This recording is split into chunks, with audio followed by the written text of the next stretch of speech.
Olá, este episódio foi gravado ao vivo durante o terceiro dia do Festival Iminente, em Lisboa. Tinha como mote a pergunta: direito à habitação, o povo ainda pode morar nas cidades? Por razões em relação às quais o Fumaça é completamente alheio, a conversa começou muito depois do horário previsto, o que limitou a abertura, a perguntas do público e o aprofundamento de outras questões que tínhamos preparado. A intensa chuva e vento e vários percalços técnicos impediram também uma gravação áudio com melhor qualidade. As nossas desculpas por isso. Ainda assim, achámos importante publicar o debate. É isso que vais ouvir de seguida.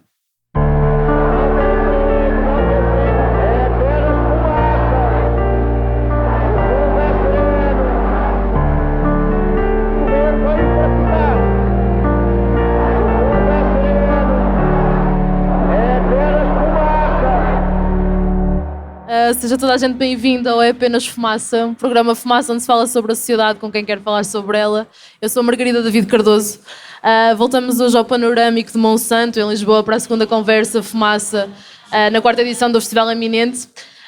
Hoje, para falar sobre a crise de acesso à habitação, temos como convidados, e estará para chegar, a Rita Silva, que é técnica de desenvolvimento comunitário e presidente da Habita, uma associação independente que luta pelo direito à habitação e à cidade, e é uma das principais figuras na luta pelo direito à habitação em Portugal nos últimos anos. Trabalhou como investigadora e candidata nas listas do Bloco de Esquerda à Câmara de Lisboa nas últimas autárquicas e é desde 2007 doutoranda na área de financiarização da habitação no Centro de Estudos Sociais da Universidade de Coimbra. A Rita está mesmo a chegar.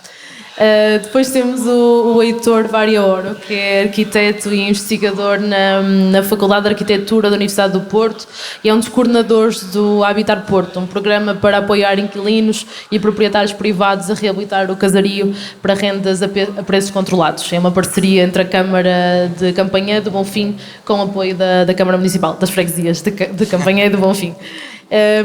E depois temos o Bruno Verdier, que é freelancer na área de audiovisual e a família está neste momento com problemas para garantir uma habitação em Lisboa.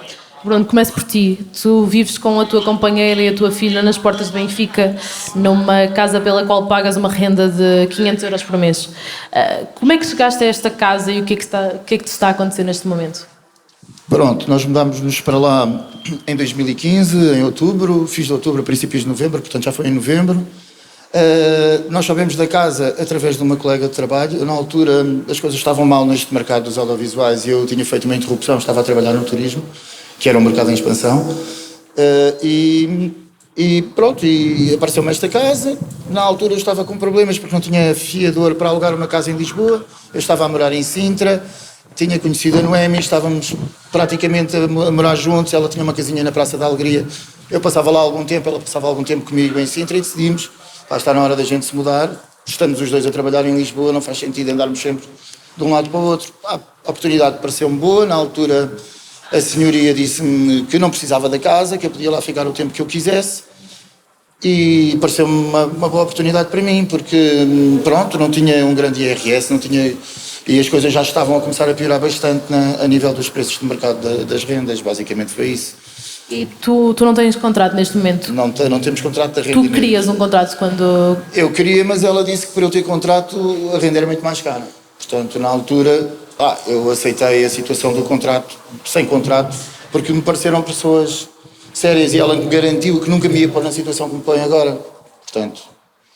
Qual é a situação que ela te põe agora? Pronto, nós em janeiro recebemos um telefonema, não recebi cartas registadas, não recebi nada dos procedimentos legais, até porque me parece que ela ainda tinha mantido lá a morada dela, parece-me que ela se calhar tinha direito a subsídios que já não teria, se tivesse outro tipo de rendimentos, se ela incluísse nos rendimentos dela a renda da casa. Então, basicamente... recebemos um telefonema a dizer que isto até porque houveram uns probleminhas antes. Eu acho que aqui é uma situação que eu devia de referir, porque é bom que as pessoas que estejam na mesma situação saibam disto. Ou seja, desde o princípio que nós acordámos que eles iam passar as contas de água, luz, gás e água, pronto, para o nosso nome, tal nunca foi feito. Quando nós começámos a pedir que as contas fossem passadas para o nosso nome, foi logo no primeiro mês que lá estamos, nós temos um conjunto de e-mails que prova tudo isso, eles sempre se negaram a isso. Eu aí comecei a perceber que a tal história da gente ficar enquanto precisássemos não era bem assim. Eu comecei a perceber que eles queriam ter a história das contas para terem uma carta para jogar contra nós. Ou seja, tudo bem, se vocês não quiserem sair numa altura em que a gente vos queira meter fora, nós podemos cortar a água, a luz e o gás e vocês não têm como abrir. O que eu vim a saber, através da Habita, que não é bem assim, okay? Da Associação Habita que a Rita representa. O que aconteceu em janeiro? Então, em janeiro recebemos uma proposta de aumento de renda de 40%. Ou seja, ela queria fazer um aumento da renda e disse, pá, nunca te aumentei a renda, quero regularizar as coisas, quero fazer as coisas como deve ser convosco, mas a renda passa a ser 700 euros. Eu achei demasiado, um aumento de 40%, achei um bocado descabido. Até porque a casa não está impecável, a casa tem montes de coisas para resolver, tem um sistema elétrico deficiente, que eu estou sempre a tentar colmatar, eu tenho cabos a passar pela casa toda, pronto, sempre eletricidade. E pronto, a casa tem, por exemplo, os stores não há um que funciona, as frutas da idade já estão partidas, portanto a casa não estava em condições.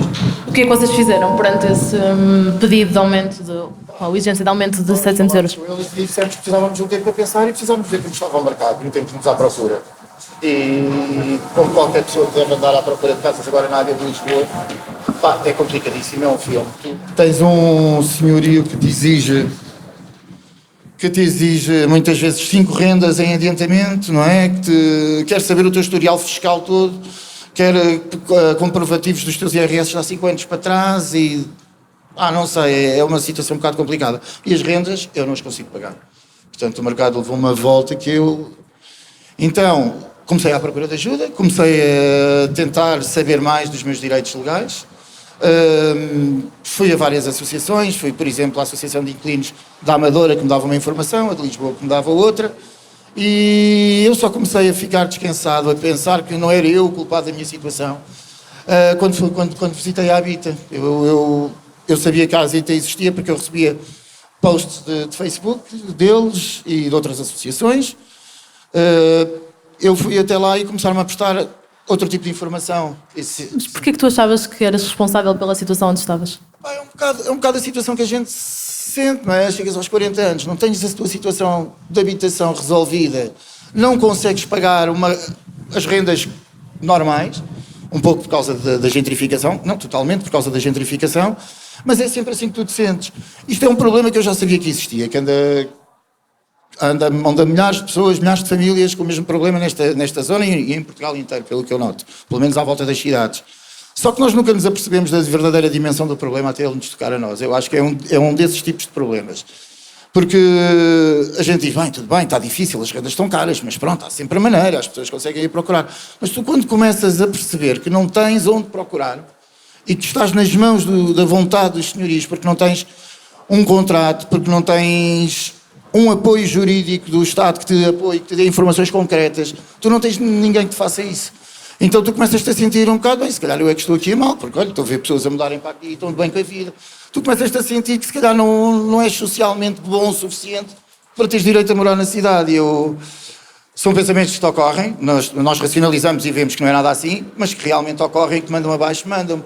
Eu vou-te dizer que até junho eu não andei descansado este ano, andei a trabalhar imenso, foquei-me mais no trabalho, mas eu não andei descansado, eu não respirava bem, porque não sabia até que ponto é que um dia chegava lá e tinha as contas cortadas, e ela tem um mês de depósito minha. Ela chegou-me agora, quando a gente não chegou a acordo, chegou-me a dizer que me dava 15 dias para eu sair de casa. Portanto, são situações que a gente precisa mesmo de ser acarinhados, de ser ouvidos, de percebermos os nossos direitos para deixarmos de panicar, porque isto leva-te um bocado a uma situação de pânico. É isso. E nisso a Habita tem sido incansável. Não só comigo, mas eu acho com toda a gente que vai lá procurar ajuda. Heitor, há uma resistência generalizada dos senhorios em fazer contratos? Na minha experiência não há, mas a minha experiência é uma experiência muito concreta. Eu trabalho mais com o caso das Ilhas do Porto, que para quem não saiba são casas de dimensões muito pequenitas, entre 20 e 40 metros quadrados, situados no interior do quarteirão. E neste caso, tanto os proprietários como os inquilinos guardam religiosamente os contratos. Para bem ou para o mal, são coisas que os vinculam. Isto é mais assim na freguesia do Bonfim. Na freguesia a campanha é já diferente. Existem casos de pessoas com contratos precários, com contratos orais, sem contratos, e existe outro tipo de... O que o Bruno está a dizer Em qualquer caso, respondo uma coisa que eu acho que se verifica, ou seja, o caso do Bruno não é um caso isolado. Nós, recentemente, na faculdade, fizemos um estudo para tentar provar o quão longe e o quão perto é que estávamos de permitir que as rendas fossem acessíveis na cidade. Isto verdadeiramente não é um problema das pessoas, não é um problema dos indivíduos, é um problema que foi criado por causa do atual funcionamento do mercado. E uma coisa que eu acho que interessa dizer, há muitas pessoas que dizem, é uma coisa elementar, oferta e procura, não é assim que as coisas funcionam. Só que as pessoas se esquecem de uma coisa, que é que o mercado é produzido artificialmente. E o Estado tem um papel importante na criação das regras do mercado. Não é por acaso que se alterou as leis das rendas, não é por acaso que se criou o regime dos vistos gold, não é por acaso que se criou o regime excepcional de reabilitação urbana, não é por acaso que se criaram um conjunto de regras que permitiram o investimento no imobiliário e, a partir daí, o disparar dos preços. Vamos precisamente falar do que se passou. Segundo o Balcão Nacional de Arrendamento, houve 1.003 despejos em 2003, 1.868 despejos em 2014, 1.860 despejos em 2015, 1.931 despejos em 2016. Estamos a falar, em 2016 são os últimos dados disponíveis, mais de 5 pessoas, mais de 5 famílias por dia. Rita, ia-te perguntar, e já te passo o microfone, estes são os dados oficiais de despejos em Portugal, mas aqui não entram casos como o do Bruno, de pessoas que não têm contrato de arrendamento. Quão grande é que é este problema dos despejos? O problema é enorme, mas realmente não temos a noção do número total de pessoas que estão a perder a sua casa, porque há várias definições, não é? Uma pessoa cujo o contrato chega ao fim e que não é renovado e que se vai embora não é considerado um despejo, apesar da pessoa poder estar sem qualquer alternativa de habitação e estar numa situação aflitiva. Os despejos que vão para os tribunais também não vão pelo Balcão Nacional de Arrendamento, também não são contabilizados pelo Balcão Nacional de Arrendamento. As desocupações que há, porque há muitas desocupações, também não contam. Por isso, esses números são números que eu diria que se calhar correspondem a 1/3 daquilo que são os despejos ou as pessoas que estão a perder casa. E também há despejos na habitação social, que também não são contados. Por isso, eu acho que é lamentável que o Estado não esteja a monitorizar isto com muito mais atenção. E se calhar interessa que não haja grande informação sobre este assunto, mas o problema dos despejos ou das pessoas que estão a perder casa é enorme, é muito grande. Dados de 2014 do Índice de Rendas Residenciais, feitos pela Confidencial Imobiliário, que faz estudos sobre o mercado imobiliário português, revelam que o preço das casas em Portugal subiu 46% em 5 anos, e segundo dados do Instituto Nacional de Estatísticas, os preços das casas para venda em Lisboa e no Porto subiu mais de 20% no quarto trimestre de 2018 comparado com o ano anterior. No Porto, por exemplo, o preço mediano por metro quadrado está acima dos 1.000 euros em todas as freguesias, incluindo mais recentemente Campanhã. E em Lisboa os preços chegam aos 4.000 euros por metro quadrado e a mediana superou os 3.000. Rita, o mercado chegou aqui sozinho? Não, como o Heitor estava a dizer, o mercado é um resultado também das políticas do Estado e é um mercado que se virou todo ele completamente para o mercado internacional, o mercado estrangeiro. É um mercado que a expectativa dele é, sobretudo, para os investidores internacionais, que muitas vezes vêm comprar uma casa para ganhar uma nacionalidade ou um visto gold, para deixar de pagar impostos, para simplesmente aplicar dinheiro e guardar dinheiro. E então há políticas concretas, não é? Há políticas concretas que têm ajudado a direcionar o mercado não para as pessoas que vivem e que trabalham em Portugal. Ou seja, os números que falaste, acho que o que eles nos dizem é que este mercado não responde minimamente àquilo que é o rendimento, que é o salário, que é os rendimentos das pessoas que vivem e que trabalham no nosso país, nas principais cidades ou nas zonas onde há maior procura e onde as pessoas realmente, onde elas precisam da habitação, não é? E isto é resultado de políticas da liberalização do arrendamento, de todas as políticas de promoção do investimento E eu acho que também é muito importante nós discutirmos aqui o significado deste investimento. Isto é investimento? A quem serve este investimento? Quais são as consequências deste investimento? Quem ganha e quem perde com este investimento? Até que ponto é que este dinheiro fica neste país e contribui para o desenvolvimento da sociedade e contribui para uma redistribuição da riqueza que é produzida? Ou se este investimento está a produzir mais desigualdade e está a promover cidades que são mais segregadas e o empobrecimento de muitas pessoas, não é? Pronto, eu acho que isto é um assunto que é complexo, não é preto e branco, mas que tem que ser discutido, ou seja, é investimento, pura especulação que está a acontecer nas nossas cidades, é investimento, serve a sociedade. Podemos dizer, há mais reabilitação urbana. É verdade, há mais reabilitação urbana. Essa reabilitação urbana muitas vezes tem subsídios e apoios do Estado, como isenções fiscais e etc. Mas muitas vezes esta reabilitação urbana que é apoiada pelo Estado não tem qualquer contrapartida social ou condições. Ou seja, se o Estado isenta de pagar impostos à reabilitação urbana, se calhar devia de condicionar e dizer que essa reabilitação urbana não pode expulsar as pessoas que vivem nessas casas. Não pode ser uma reabilitação que promove a expulsão, não é? Pronto, isto é tudo resultado de políticas e por isso temos que nos organizar para que as políticas sejam diferentes. Não é? Há bocado falavas da liberalização do mercado. Isso também decorre de uma política pública? Pois claro, a liberalização do mercado acontece em vários níveis. Acontece ao nível do mercado de arrendamento, não é? Em que os contratos foram altamente precarizados, passou a ser muito mais fácil acabar um contrato ou despejar alguém. Os contratos tornaram-se de muito curta duração, tornando as vidas das pessoas extremamente precárias. E também, quer dizer, não há nenhuma regulação de preços, que é uma coisa que nós queremos voltar a falar, que não pode ser um tabu. Ninguém está a falar em congelamento das rendas, como aconteceu no passado, mas é preciso também falar em regulação de preços. Pronto, nada disto existe. A liberalização significa que há uma desregulação enorme do mercado. Depois há também outro tipo de liberalização. Há a liberalização, houve uma grande liberalização ao nível das regras da reabilitação urbana, que até tornou a reabilitação urbana mais até perigosa, em certo sentido, sobretudo em áreas sísmicas e não só. Agora, neste momento, há alguma legislação que está a recuar um bocadinho, mas que já avançou muito a liberalização da reabilitação urbana nos últimos anos. E também a liberalização do ordenamento das cidades, ou seja, ao nível dos planos do plano diretor municipal e etc. Hoje em dia, o urbanismo está feito de uma forma extremamente liberalizada e isto faz com que estejamos realmente ao sabor, ou seja, as coisas vão se desenvolvendo ao sabor do mercado.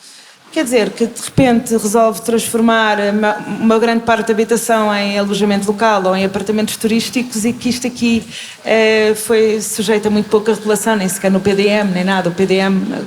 Pronto, os hotéis são considerados habitação em Lisboa, no PDM e estas coisas, por isso há uma liberalização a vários níveis. Exato. Só para contexto, apesar da figura do alojamento local existir antes de 2014 e já há vários anos, não havia até essa data um diploma próprio que regulasse, diferente do que regula, por exemplo, os hotéis, e entre 2014 e 2015 o número de registros de alojamento local mais do que quintuplicou.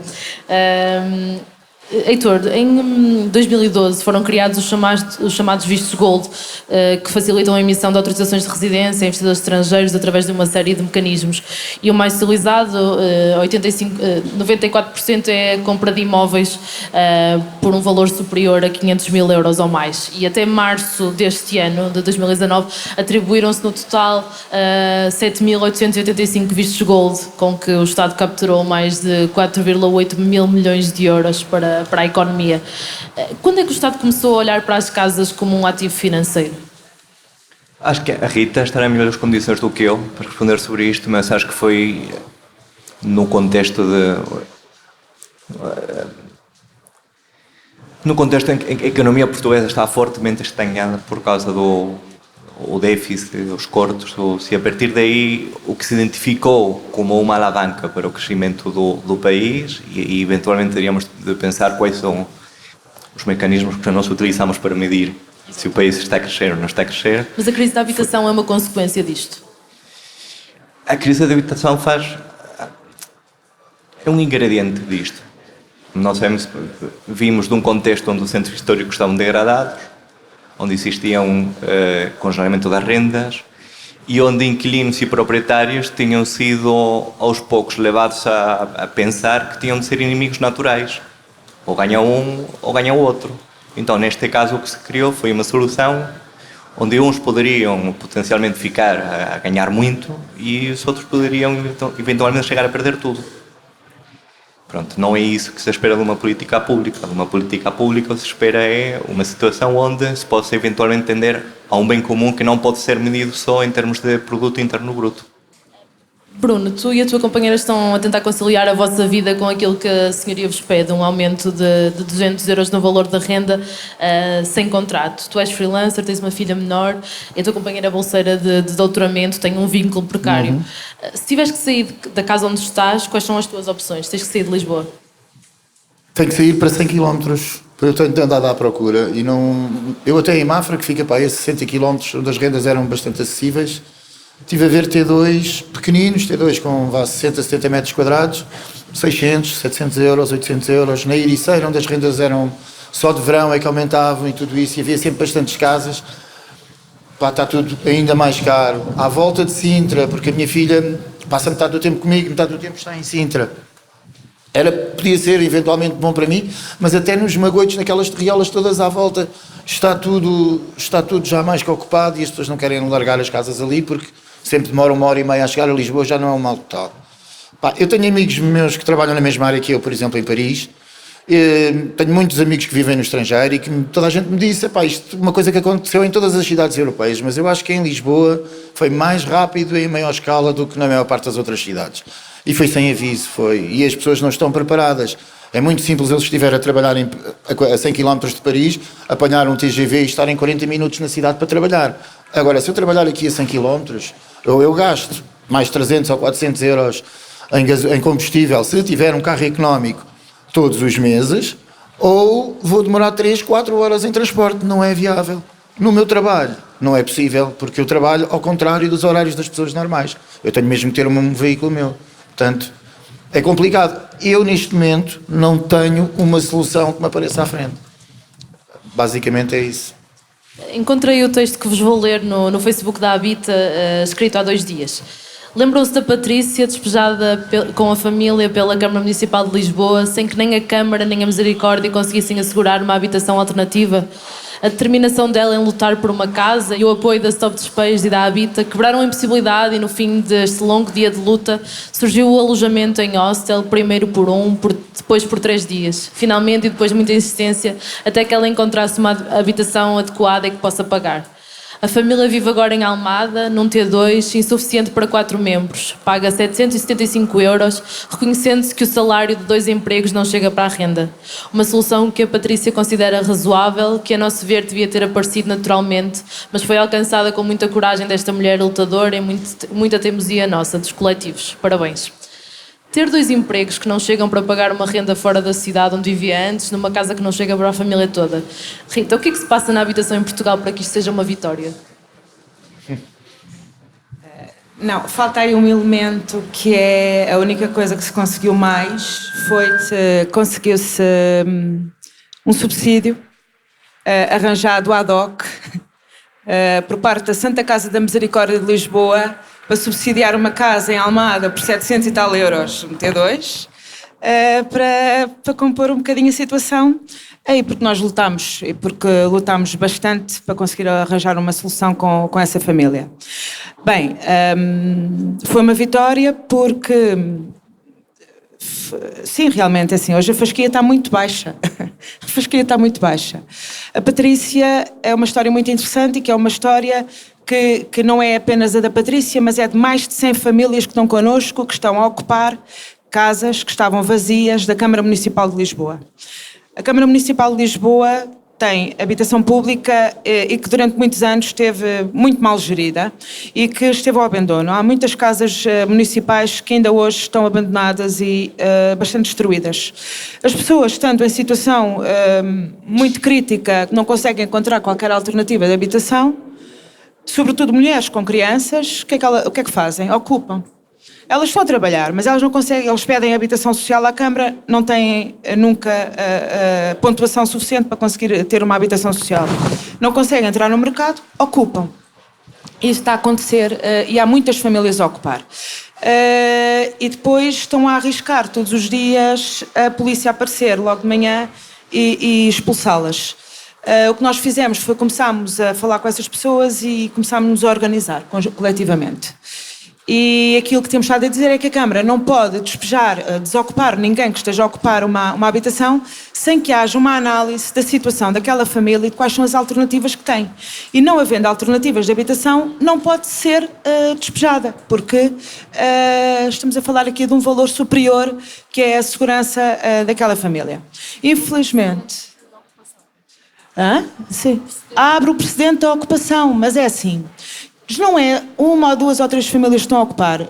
Há centenas de famílias a ocupar e isto revela que há aqui um problema estrutural. Há aqui um problema político que tem que ser resolvido através de um processo político. É preciso mais habitação pública, de certeza absoluta, é preciso regulação do mercado e perante isto, as pessoas perante uma emergência ocuparam. Nós não, quer dizer, a Câmara diz, as pessoas têm que entrar através dos regulamentos, compreendo isso. O pior é que a Câmara deixou ao abandono imensas casas durante muitos anos e as pessoas passavam por aquelas casas todos os dias e aquilo que fizeram um dia foi entrar lá para dentro e reabilitar a casa e cuidar da casa. Agora tem que se resolver isto de uma forma política.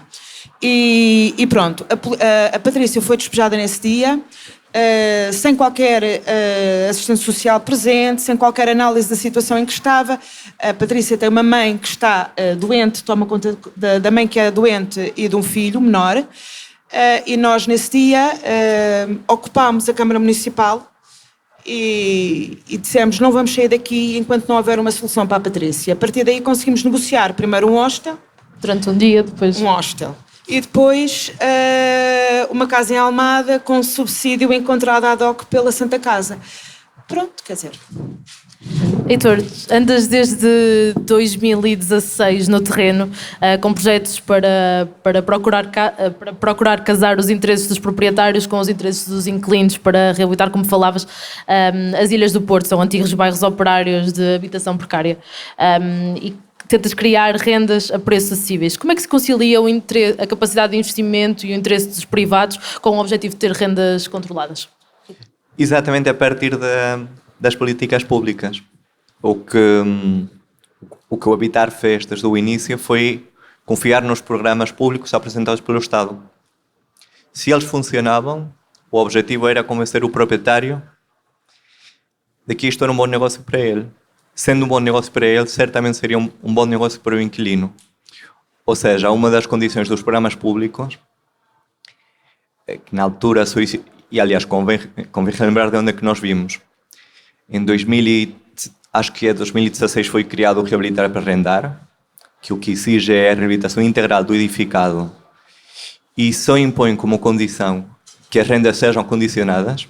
Por exemplo, é um programa nacional do IRU.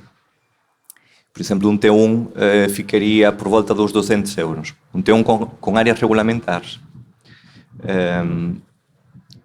A outra condição que impõe é que com a renda seja possível pagar o empréstimo. Portanto, como disse uma das proprietárias com que nós trabalhamos, a ideia é que seja um bom negócio para os dois. Que as pessoas tenham casas por valores que elas podem pagar, que sejam compatíveis com a sua taxa de esforço. Por outro lado, que os proprietários consigam ter o seu património valorizado e com algumas garantias de que essas rendas vão ser pagas, que o património não se vai degradar. Portanto, a ideia aqui é pôr a funcionar as políticas públicas. Felizmente, o caminho tem vindo a melhorar, possivelmente não tanto quanto nós precisaríamos, não há suficiente dotação orçamental, e outros grandes problemas é que, mesmo que exista dotação orçamental, os programas são extremamente complexos. Uma pessoa, um proprietário ou um inquilino não consegue lá chegar. por ele próprio. Portanto, até poderíamos chegar ao cenário idílico de termos o orçamento suficiente, que certamente ainda não acontece, por variedíssimas razões, mas o problema é que as pessoas nem sequer conseguem lá chegar, porque há um verdadeiro labirinto burocrático.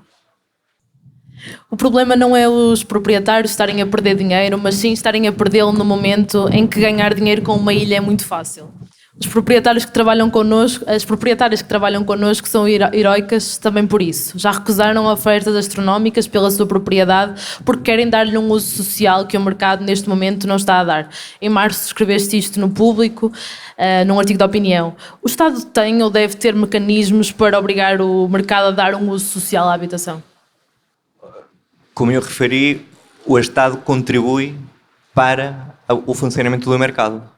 Não é por acaso que certos atores passaram a ter mais vantagens ou mais facilidade de ação dentro do mercado do que outros.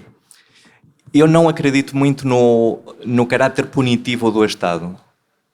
Eu acredito mais no caráter comunicativo do Estado. Ou seja, criar mecanismos que funcionem, convencer as pessoas de que isto é bom para elas. De que fazer isto não é uma má ideia.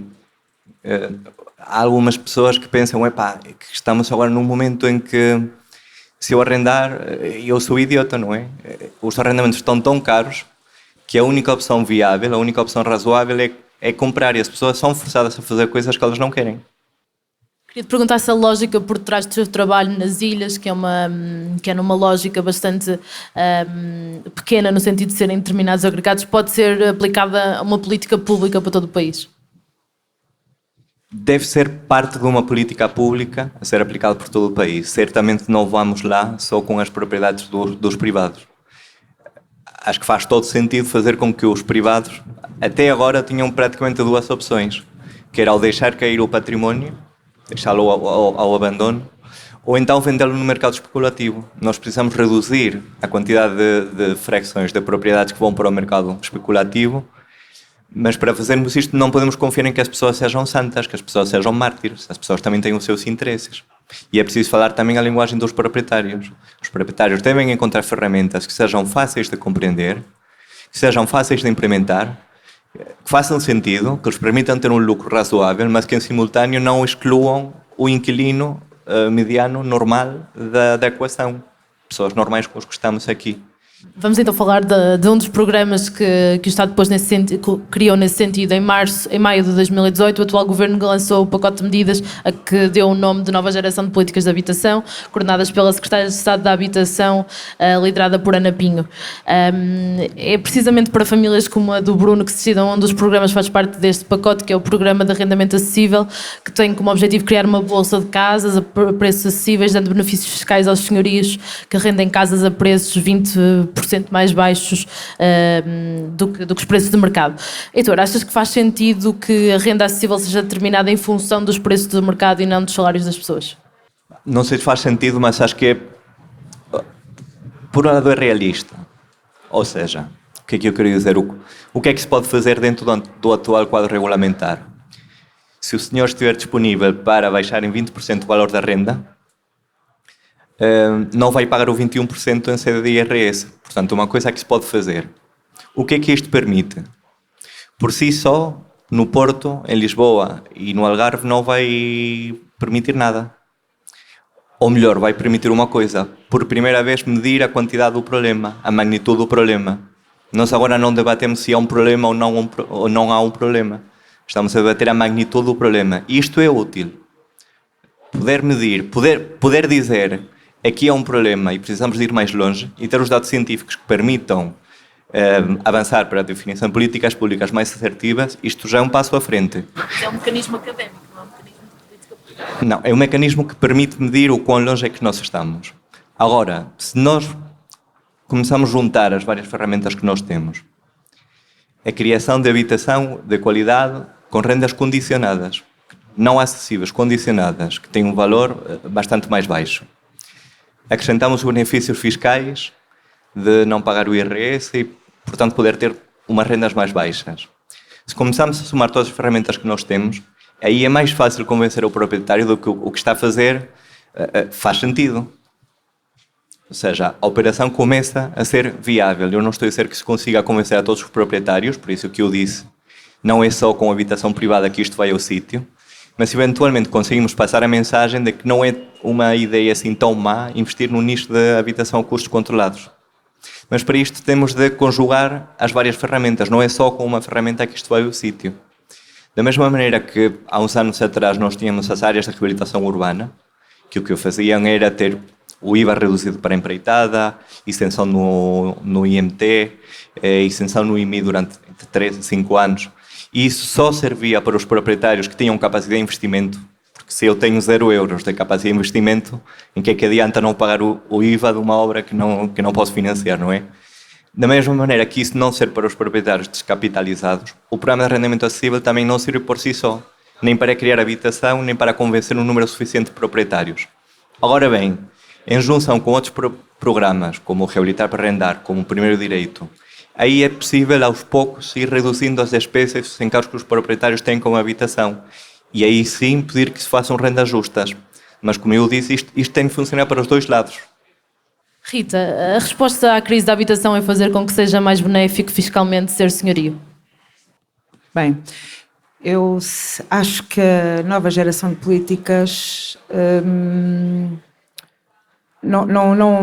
independentemente de ter ali vários mecanismos, não me parece que vá responder ao problema na medida da urgência, da emergência e da velocidade que precisa de responder a este problema. E por isso sou crítica em relação à nova geração de políticas. Parece-me que a medida política de isenções fiscais pode ser importante, mas neste momento preocupa-me imenso são as isenções fiscais aos fundos de investimento imobiliário, as isenções fiscais à reabilitação urbana que está a expulsar pessoas, e essa sim está a funcionar. A renda acessível não vai funcionar nos sítios onde faz mais falta e por isso não é suficiente. E cria-se um programa com um nome apelativo, não é? Para evitar uma coisa que não querem fazer e que é tabu, que é regular os preços do mercado de arrendamento. E nós achamos que isto não pode ser um tabu. Precisamos de discutir isto, ou seja, qual é a forma, porque parece-me que há várias medidas.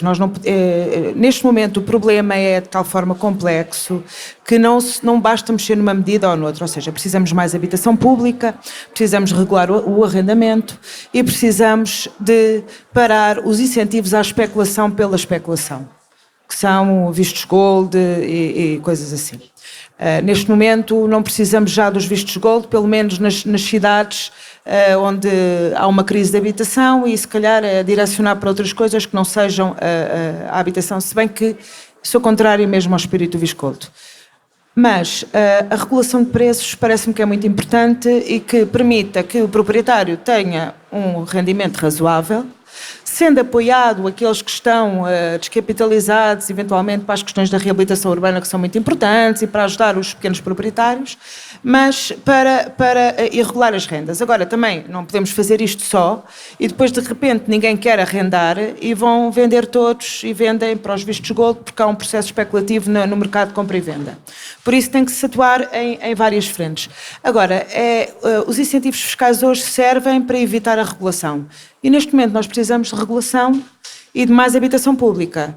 E em relação ao Primeiro Direito, que é o único programa que pretende desenvolver mais habitação pública, nós vemos que todos os anos há os constrangimentos brutais ao déficit e nós não vamos ver, não sei, eu estou muito pessimista relativamente ao aumento do orçamento para este programa e ainda por cima vai cair nas autarquias uma parte muito importante deste investimento que pode ser muito complicado também para ser implementado como precisa. Bruno, para ti a habitação pública alguma vez foi uma opção? Não sei até que ponto os meus rendimentos se inserem, porque eu olho para o estado das coisas e vejo que há famílias que estão 20 vezes pior do que eu. Eu nunca me candidatei a nada disso porque consigo pagar as minhas rendas, não é? Não vou estar a tentar tirar um lugar a uma pessoa que precisa mais do que eu e que às vezes não se mexe para isso ou não entregou os papéis a tempo ou qualquer coisa assim. Mas por que não? Por que não? Se eu agora vejo em bairros sociais onde tenho colegas a viver, as casas a serem arrendadas a turistas, as casas a serem arrendadas a famílias estrangeiras, não tenho nada contra com famílias estrangeiras, eu sou casado com uma estrangeira, não é nada disso. Mas, atenção, a questão é vendidos e alugados, até que ponto é que isto faz um bocado de confusão, uma habitação social, eu acho que devia ter algumas regras e devia servir sempre para aquilo, a vida da pessoa mudou, se calhar devia procurar outra solução, ou não sei, eu não estou muito por dentro, estou a pensar agora que finalmente tenho o meu agregado social nas finanças todo regularizado e tudo isso, de começar a ir à procura, porque não se me apresentam outras soluções. Eu quero pagar, eu prefiro ser dono da minha vida, prefiro não estar a depender de ninguém, mas se eu não tiver outra forma, claro que tinha que recorrer a uma situação dessas, queria ver se não era mesmo necessária, não é? Mas se não tiver outra forma, tenho que o fazer, como qualquer outra pessoa, não sei. Dizem que a habitação é um direito constitucional. Eu neste país não vejo esse direito a ser protegido por ninguém, tirando pelas coletividades e associações que nos vão amparando, porque é mesmo isto, é amparar as pessoas que não têm outra forma de resistir. Vá lá. Rita, a Câmara de Lisboa tem dois programas principais de apoio ao arrendamento, o programa de renda convencionada e o programa de renda apoiada. Uma família como a do Bruno, com 2 precários, com uma menor, teria direito a algum destes apoios? Ter direito tem, não há a disponibilidade de casas para chegar a ele, esse é o problema, não é? Faltam casas, eu acho que a habitação pública condicionada ou apoiada, durante muito tempo a habitação pública foi muito estigmatizada, não é? E há uma certa tendência a associar a habitação pública a algo que é o bairro social, o gueto, a coisa de má qualidade para pobres, a habitação pobre para pobres. E acho que não devemos pensar assim. A habitação pública, por exemplo, outras cidades da Europa, Amsterdão tem quase 40% de habitação social, e isto abrange um setor da sociedade enorme, não é? E não é nenhum favor que estamos a pedir ao Estado, nem a viver de nenhuma caridade, não, são direitos e acho que devia de fazer parte de uma política pública. Pronto, é isso, ou seja, hoje em dia há cerca de 3.000 pessoas que se candidatam a um concurso de renda condicionada para 10 casas. E por isso é um sorteio que as pessoas dizem assim, isto é o Totoloto, e é o que as pessoas nos dizem. Ao nível da renda apoiada, as pessoas têm que ter pontuações muito elevadas, ou seja, têm que acumular muitos problemas para conseguirem ter acesso a uma habitação, por exemplo, problemas de deficiência, doença, crianças de baixíssimos rendimentos, assim, coisas muito... E pronto, não há entrada nisso. Heitor, no Porto, o Bruno, uma família como a da Bruno, teria direito a uma habitação camarária? Nem no Porto, nem em Lisboa. Nós, naquele estudo que recentemente publicamos, chegamos à conclusão que 75% dos agregados fiscais no Porto não tinham resposta nem a partir da habitação social, nem a partir da chamada habitação acessível. E esta é a lacuna que interessa preencher. Qual é a solução? A partir daqui temos de mobilizar tudo o que seja um recurso útil. Nós costumamos dizer que a única maneira de diversificar o leque de beneficiários da habitação é diversificar o leque de promotores. Aí, eu acho que programas como, por exemplo, o Primeiro Direito têm coisas valiosas, porque fazem com que a gente que não tem competências em matéria de habitação, mas tem interesses em matéria de habitação, possam fazer parte da solução. Cooperativas, IPCS, proprietários de ilhas, associações de moradores, empresas municipais. A questão é como que nós chegamos lá, com mecanismos que são tão burocratizados, que demoram tempo a ser construídos e a correr contra o relógio, porque o mercado, entretanto, não espera. E uma das questões que a mim, pessoalmente, já me está a preocupar é o valor da construção. Nós, com os valores que foram definidos em portaria, por exemplo, para a reabilitação com o Primeiro Direito, onde, em princípio, para uma ilha poderíamos ter cerca de 50% do valor a fundo perdido, o valor de referência está tão longe do valor real do mercado da construção que nem a 30% chega. Portanto, nós estamos a correr contra o relógio. É preciso descomplicar. Em julho, o Primeiro-Ministro António Costa disse, e estou a citar: quando daqui a 6 anos comemorarmos os 50 anos do 25 de Abril, poderemos dizer que eliminamos todas as situações de carência habitacional e 50 anos depois do 25 de Abril garantiremos a todos os portugueses o direito a uma habitação adequada. Bruno, tu acreditas que isto vai acontecer? Eu gostava muito que acontecesse, mas eu não vejo as coisas irem por esse caminho. De todo. Não vejo as coisas irem por esse caminho. Eu ouvi, acho que até foi na Habita, que haviam para aí umas 30 mil famílias na minha condição, que não sabiam bem como é que haviam, para onde é que haviam de morar. Eu pergunto, mas que tipo de cidades é que isto vai gerar? Mas se for daqui a 10 anos, quem é que vai ficar cá a morar? As pessoas que não têm rendimentos e conseguiram arranjar habitação social, e as pessoas que têm muito dinheiro e que, se for preciso, nem param muito tempo na cidade. Alugam uma casa e turistas. E quem é que vai trabalhar para fazer a cidade mexer? Eu não sei, são tudo questões. Eu adorava esta cidade é a minha cidade, a cidade de Lisboa. E eu acho que esta cidade está a perder muita da sua identidade. Está mais bonita arquitetonicamente, está mais bem cuidada, tudo isso. Mas não tem alma, não tem gente. E será que para fazer mover estas infraestruturas todas, transportes, limpeza, comidas, distribuição, não é preciso gente de todas as classes? A mim o conceito de classe social já me faz um bocado de confusão à cabeça. Não é uma coisa que não é um conceito que eu seja muito permeável em aceitar determinada ou determinada situação social. Não acho que as pessoas não têm que se acomodar, não têm que pensar, pronto, tudo bem, a minha vida é assim, tenho que me aguentar, para nós só há isto e não tenho que lutar por mais nada. Eu não vou por aí. Eu agora acho que essa perspectiva do Primeiro-Ministro é completamente irreal. E eu não sei se vocês ouviram, ele não sei se foi hoje ou ontem à noite, acho que foi ontem à noite, também veio dizer que se calhar o Governo tem mesmo que intervir na regulação do mercado e tudo isso. A minha pergunta é porque é que não se interviu logo? E porque é que não se reverteram as leis de liberalização que foram impostas por outro Governo? Não consigo compreender, é inaceitável. E custa-me ir votar a saber disto, mas pronto, voto porque prefiro isso do que um mal maior. Rita, disseste há pouco que eras crítica da nova geração de políticas de habitação. A propósito do primeiro direito que vocês já falaram, um programa que entrega este pacote e que é baseado num levantamento nacional das necessidades de realojamento habitacional feito pelo IRU, Instituto Público de Habitação, e estes resultados foram publicados em fevereiro do ano passado. Identificou quase 26 mil famílias em carência habitacional que precisavam de ser realojadas. Em 2011, segundo os censos, mostrava que havia 132 mil alojamentos com carências habitacionais. Isto parece uma grande melhoria em 8 anos.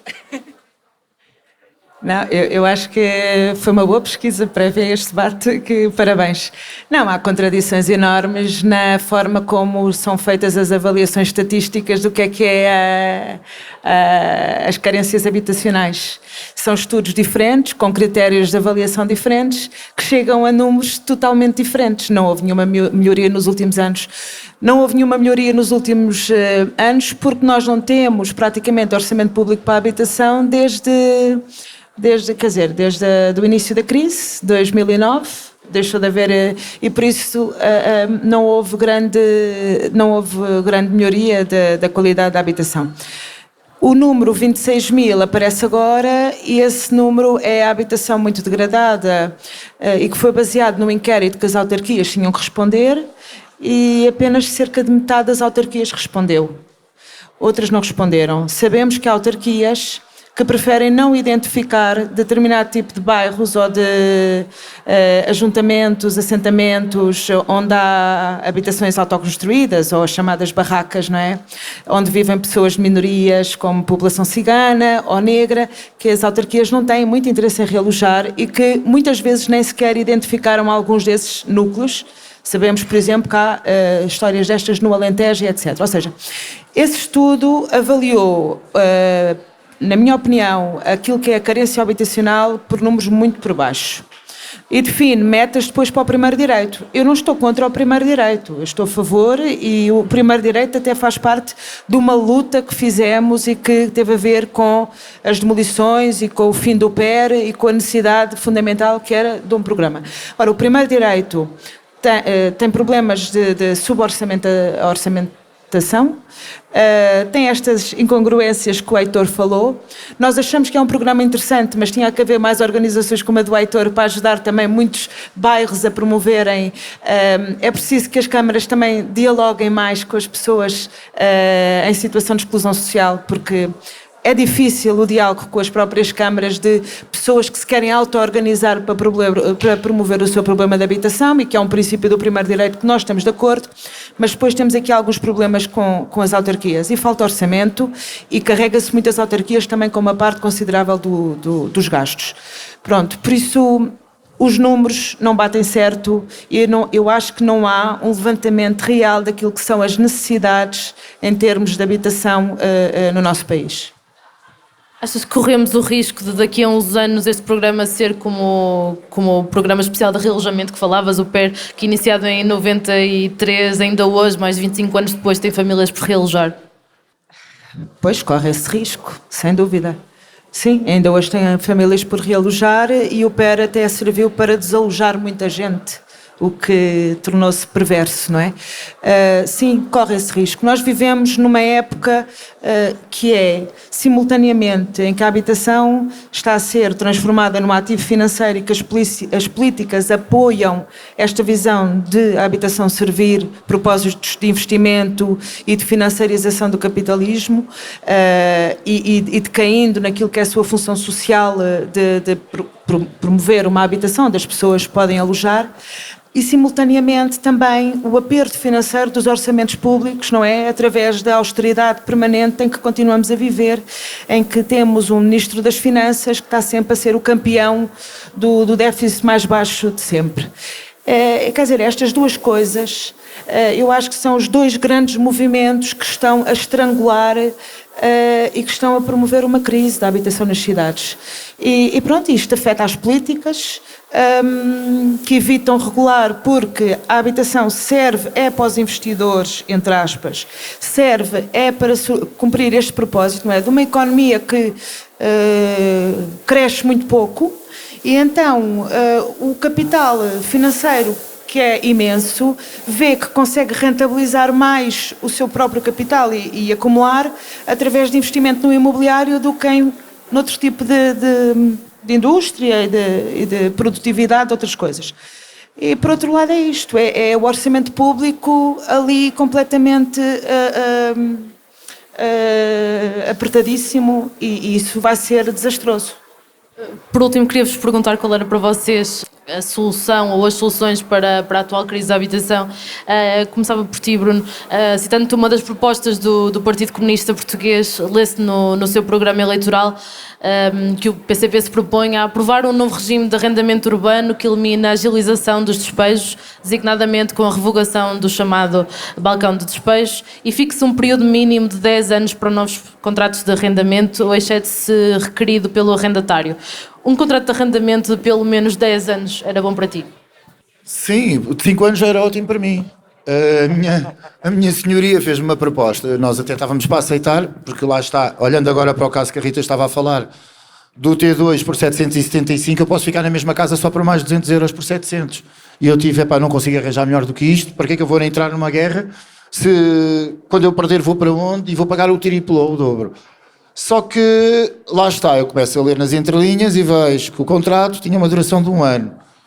Daqui a 9 meses o mercado começa a crescer e eu recebo uma cartinha que me diz que tenho que me ir embora porque o meu contrato vai chegar ao fim. Portanto, eu senti que o contrato ainda me ia deixar em piores lençóis. Eu ia gastar mais dinheiro e daqui a um ano estava numa situação mais precária, porque eu tenho a vantagem dela não ter feito o contrato e dela ter que justificar isso às finanças para poder começar a mexer as coisas para correr comigo.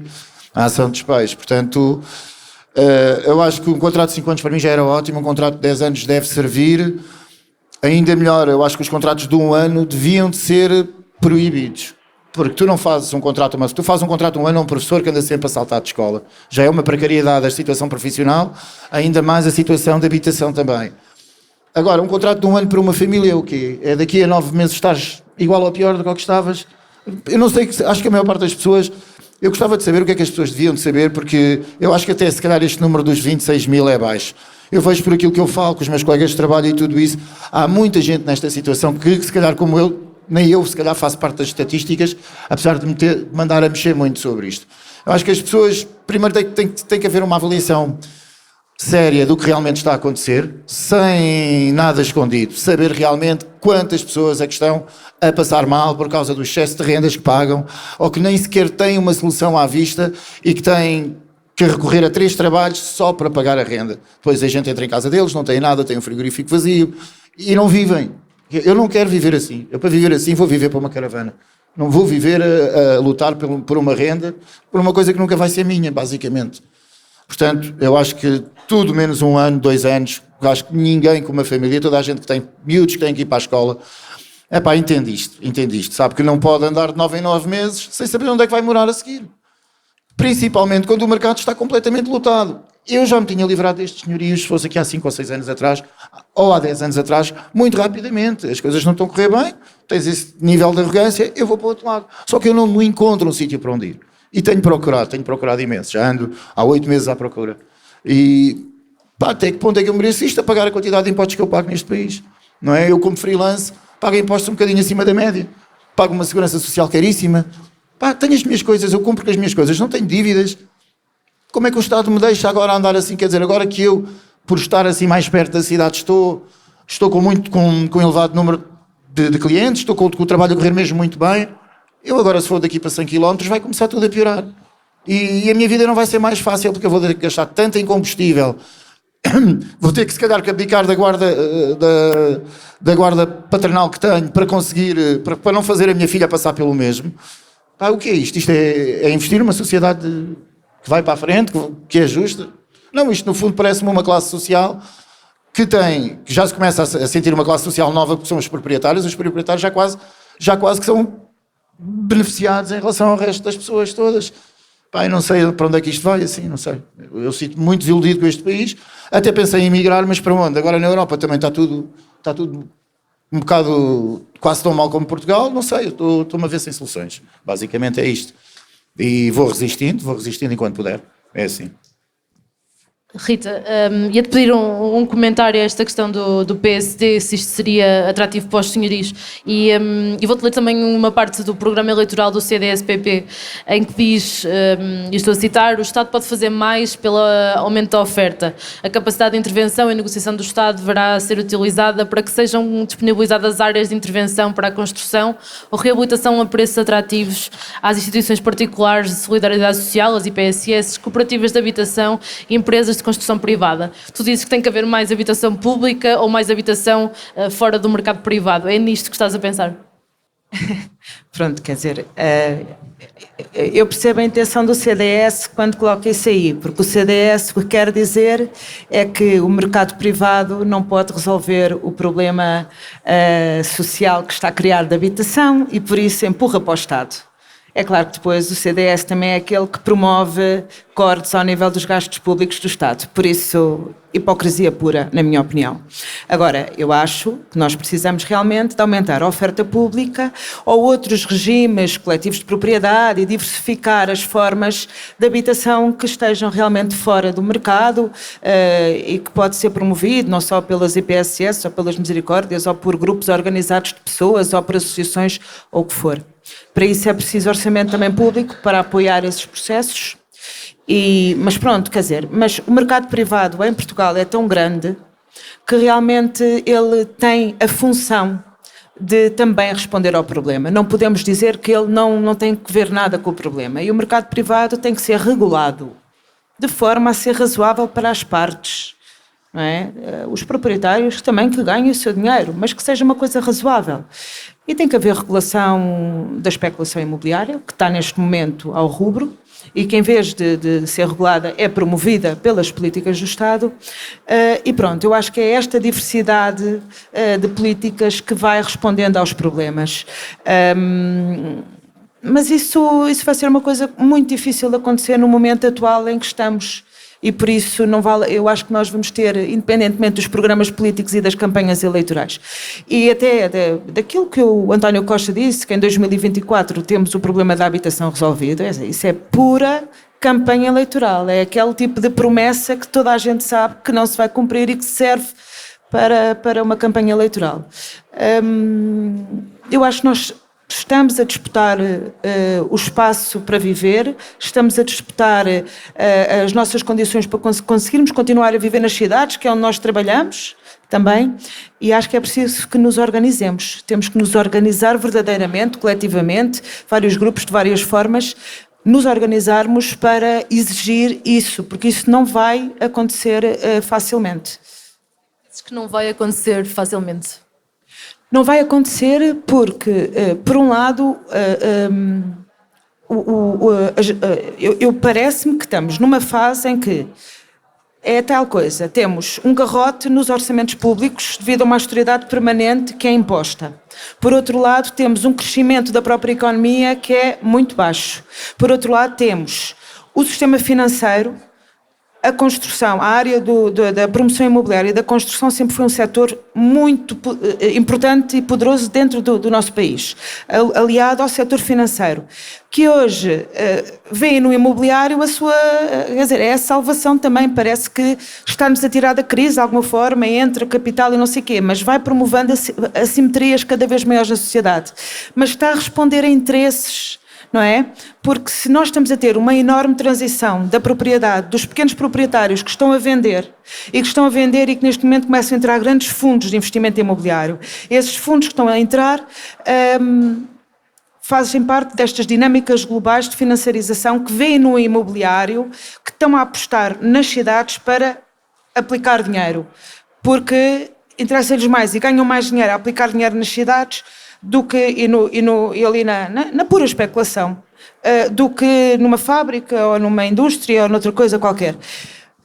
Quer dizer, e os Estados andam aqui um bocadinho sob aquelas chantagens, não é, das circunstâncias de estarem muito reprimidos do ponto de vista dos orçamentos públicos e chamam a isto de investimento, mas este investimento tem consequências gravíssimas. Depois há interesses financeiros e imobiliários fortes, não é? Então, quer dizer, nós temos que nos organizar, ou seja, isto está a favorecer muitas vezes as pessoas que são proprietárias, mas está a deixar de fora todas as pessoas que não são proprietárias e que vivem arrendando ou que não têm casa, não é? Está a dividir a sociedade em dois polos. E eu acho que temos que, quem está a perder com esta situação, tem que se organizar e tem que exigir outras políticas. E eu acho que é um problema da época atual que estamos a viver e que não vai embora tão facilmente. Não sei se me expliquei. Heitor, lê-se no programa eleitoral do LIVRE que um dos objetivos para a habitação é, estou a citar, apoiar as cooperativas habitacionais de autoconstrução e habitação evolutiva, por forma a capacitar os cidadãos ao nível técnico, formativo e institucional e garantir o acesso à habitação com custos acessíveis à classe média e aos jovens. Achas que apoiar as famílias na autoconstrução é uma boa medida? E se isto é um novo SALO, o Serviço de Apoio Ambulatório Local, que foi aprovado em julho de 1974 por iniciativa do então Secretário de Estado da Habitação, o arquiteto Nuno Portas? Há muitos estudos históricos sobre a questão da habitação evolutiva e eu próprio estou a orientar uma tese neste momento sobre a habitação evolutiva para o caso específico das ilhas. Não seria, em princípio, a opção que eu defenderia. Eu acho que da mesma maneira que as pessoas têm direito a ter uma assistência sanitária gratuita, profissional e de qualidade, acho que as pessoas devem ter direito a profissionais de qualidade que na área da arquitetura lhes permitam viver com dignidade. Não ter uma casa bonita, não ter uma casa à capa da jornal, isso quem quiser. Mas ter uma casa com áreas mínimas, com dignas, ter uma casa com ventilação, com iluminação, ter uma casa que não ponha doentes às pessoas. E isso acho que só se consegue com profissionais de qualidade. O problema que nós temos, como a Rita estava a dizer, é que agora os profissionais se encontram em estruturas produtivas para trabalhar no segmento de gama alta ou de luxo, existem poucos incentivos para que os profissionais trabalhem para as pessoas normais, para as pessoas comuns, como os que estamos aqui, que também precisam de casa. As mudanças começam na base, nós próprios, no Habitar, que é um programa que tem alguma aceitação por parte das pessoas. Temos problemas em que, por exemplo, a Ordem dos Arquitetos nos aceita os estágios, que nós fazemos como estágios de acesso à Ordem. Portanto, se nós mudamos o paradigma do que é arquitetura, dificilmente os arquitetos vão servir às populações. Portanto, não precisamos de arquitetos, Cissa, Soutos Mouras e por aí fora, precisamos de profissionais que deem resposta. Eu não acredito demasiado neste tipo de soluções das pessoas autoconstruídas, porque as pessoas, como o Bruno estava a dizer, já fazem o suficiente com fazer o seu trabalho, fazê-lo bem e conciliar a sua vida profissional e a sua vida pessoal. Acho que devemos encurtar a distância entre a arquitetura e as pessoas. Isto só vai acontecer a partir de uma ação forte e robusta do Estado, que confia que a habitação é um produto para viver e não um produto financeiro. Esta foi mais uma entrevista do Apenas Fumaça, um programa Fumaça onde se fala sobre a sociedade com quem quer falar sobre ela. Obrigada à Rita, ao Bruno e ao Heitor. Esta entrevista foi preparada por mim, Margarida David Cardoso, pelo Pedro Miguel Santos e pelo Ricardo Esteves Ribeiro, também pelo Bernardo Afonso, que fez a edição de som e a fotografia. Fazem ainda parte da equipa Fumaça Ana Freitas, Frederico Raposo, Joana Batista, Maria Almeida, Montafes, Sofia Rocha e Tomás Pinho. A música é dos Lutz Fever. Mais uma vez, obrigada ao Iminente pelo convite.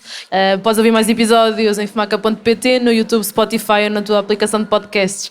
Queremos fazer do Fumaça o primeiro projeto de jornalismo português totalmente financiado por quem nos ouve, vê e lê. Se queres fazer parte da nossa comunidade, vai a fumaca.pt/contribuir. Até já. Obrigada.